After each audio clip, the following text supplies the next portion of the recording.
వైఎస్ఆర్ జిల్లా మైదుకూరు ఎన్టీఆర్ 29వ వర్ధంతి సభలో టీడీపీ పొలిట్ బ్యూరో సభ్యుడు శ్రీనివాసరెడ్డి సంచలన వ్యాఖ్యలు చేశారు. లోకేష్ ని డిప్యూటీ సీఎం చేయాలని కార్యక్రమంలో పాల్గొన్న సీఎం చంద్రబాబును కోరారు. దానివల్ల పార్టీ భవిష్యత్తు బాగుంటుందని అభిప్రాయం వ్యక్తం చేశారు.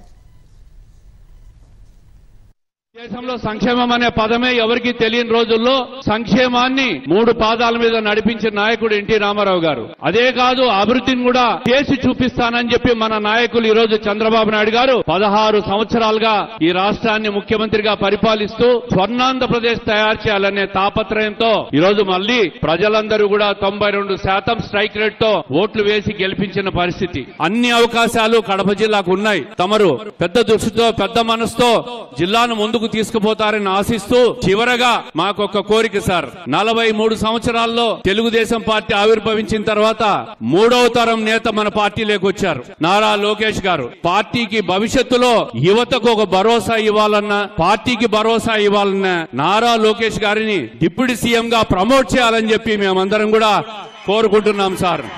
దీనివల్ల పార్టీకి బ్రహ్మాండమైన భవిష్యత్తు ఉంటుంది.